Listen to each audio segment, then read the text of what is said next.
किशनगढ़ विधानसभा क्षेत्र से कांग्रेस पार्टी के प्रत्याशी विकास चौधरी जी, हमारे पूर्व सांसद प्रभा ठाकुर जी, मंच पर उपस्थित सभी पार्टी के पदाधिकारीगण, पूर्व चेयरमैनगण, पार्षदगण, पंचायत समिति के सदस्य, जिला परिषद, सीआर, डीआर, सरपंच, कांग्रेस के, यूथ कांग्रेस के सभी पदाधिकारीगण और इस सभा में मौजूद मेरे किसान भाइयों, नौजवान दोस्तों, माताओं, बहनों, प्यारे बच्चों, आज मुझे बहुत खुशी हुई कि वापस किशनगढ़ में आज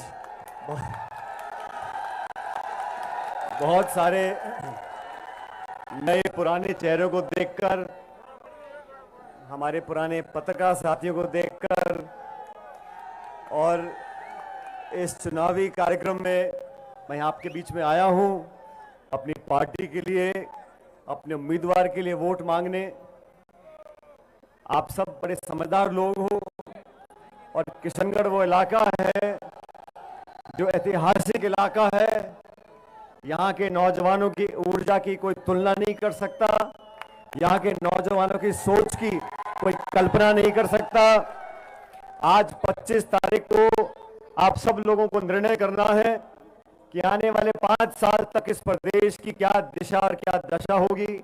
आपको निर्णय करना है कि 5 साल का हमारा भविष्य किन लोगों के हाथ में हम देना चाहते हैं। उससे पहले विकास अपनी बात रख रहे थे और मैं सुन रहा था।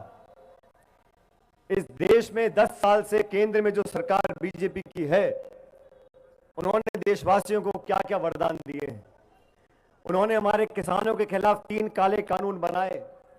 2 साल तक हजारों लाखों किसान दिल्ली की राजधानी में धरना देते रहे, सैकड़ों किसानों की मौत हो गई, तब जाके काले कानून वापस लिए।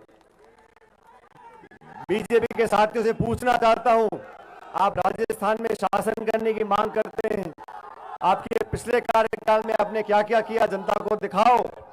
और 10 साल से आपकी जो सरकार दिल्ली में बैठी है, आपने महंगाई का क्या हाल किया।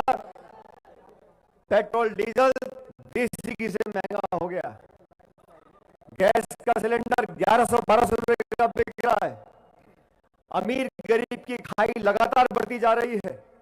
इस देश में जो हवाई अड्डे थे, रेलवे था, बंदरगाह थे, खान की कोयले की खदानें थी, दाम में 2-5 लोगों को बेच दिया। और बीजेपी की सरकार बोलती है कि हम देश के 80 करोड़ लोगों को सस्ता करते हैं, और हम लोग बोले हम गरीब जनता को पेंशन देना चाहते हैं, छात्रवृत्ति देना चाहते हैं, तो कहते हैं अब रेवड़ी बांट रहे हो।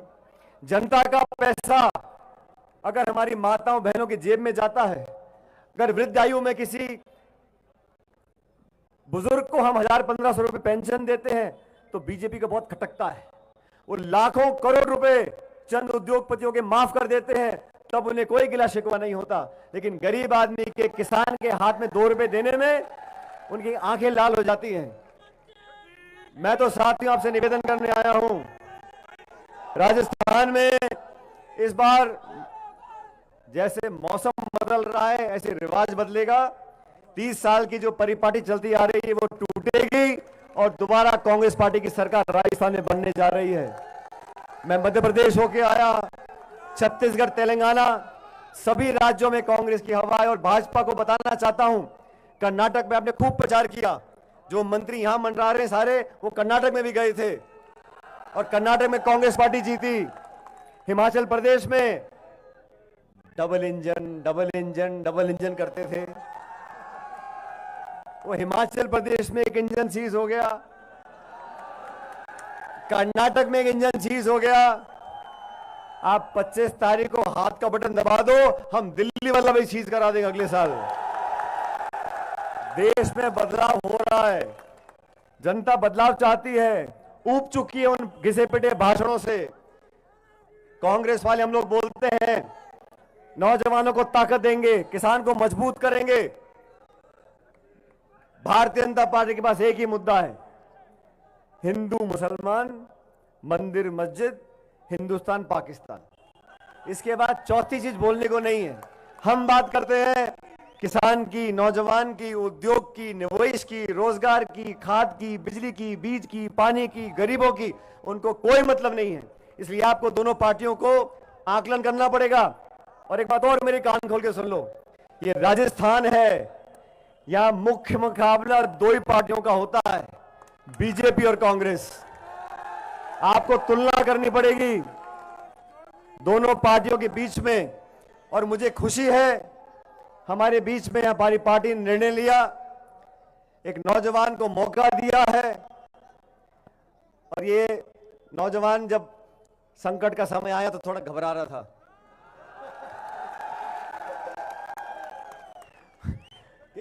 किशनगढ़ में फला बीजेपी का नेता आ रहा है, किशनगढ़ में फला बीजेपी का नेता आ रहा है, वो ये भाषण दे रहा है, वो ये कर रहा है।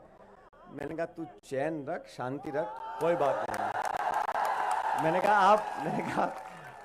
आप शांति रखो। मैंने कहा उन सबको आने दो, उन सबको भाषण देने दो, उन सबको अपनी बात रखने दो। सही समय आएगा, हम किशनगढ़ आएंगे। और मैं एक बात बोल रहा हूं, अगर आपको मेरी बात ठीक लगे तो दोनों हाथ खड़े कर बोलना ठीक लगी, ठीक है। भाजपा के नेता आए, भाषण दिए, चले गए, एक आए, दो आए, तीन आए, चार आए। मैंने कहा कितने भी आओ, 100 सुनार की और 1 लोहार की।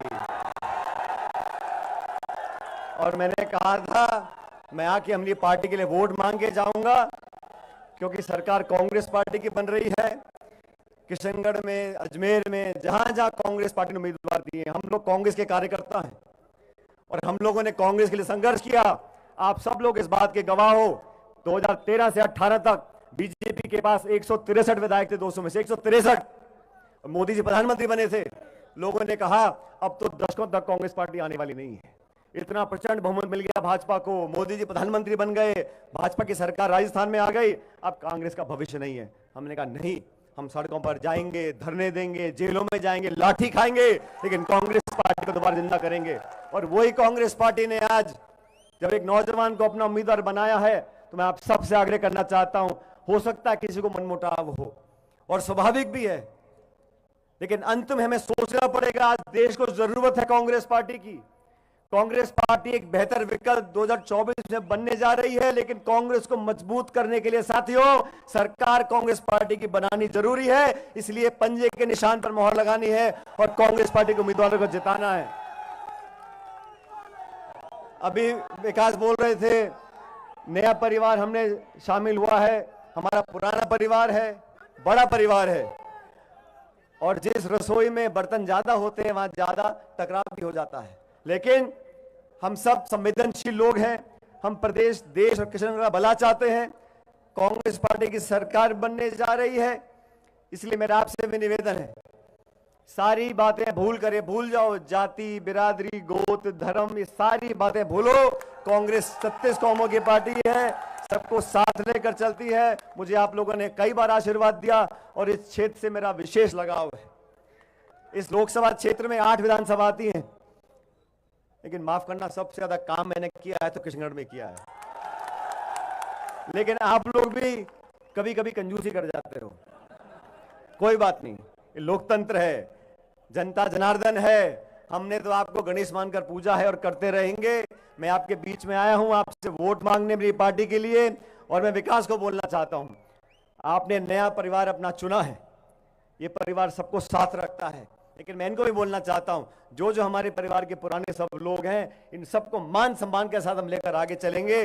और ये मैं इस मंच से इसलिए बोल रहा हूं क्योंकि ताली दोनों हाथ से बजती है। हम सबको साथ लेंगे तो सब हमारे साथ चलेंगे।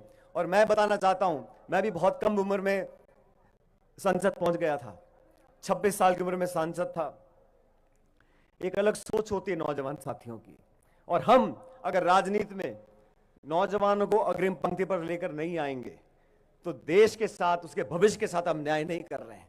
मैं किसी पार्टी की आलोचना नहीं करना चाहता हूं, लेकिन मैं फक्र से कह सकता हूं कि जब हम कांग्रेस पार्टी के अध्यक्ष थे और आज मैं कांग्रेस पार्टी में काम कर रहा हूं, हर मौके पर हमने नौजवानों को प्राथमिकता दी है, उनको आगे लाने का काम किया है। इसलिए आपसे मेरा करबद्ध निवेदन है, अभी मुझे नसीराबाद, अलवर, सीकर, कई जगह जाना है, लेकिन मैं धन्यवाद करना चाहता हूं विकास जी का, तमाम पार्टी के हमारे कार्यकर्ताओं का कि आपने यहाँ आज मुझे आमंत्रित किया, मुझे मेरी बात बोलने का मौका दिया। और अभी चुनाव में मेरे ख्याल 5-7 दिन बचे हैं, 25 तारीख को वोट पड़ेंगे। लेकिन मैं मानता हूं कि आज जो कुछ अनिश्चितता थी किसी के मन में, मुझे पता नहीं सट्टा क्या बोलता है, लेकिन मैं इतना जानता हूं कि यहाँ की जनता ये बोल रही है कि कांग्रेस पार्टी जीतेगी और भारी बहुमत से जीतेगी।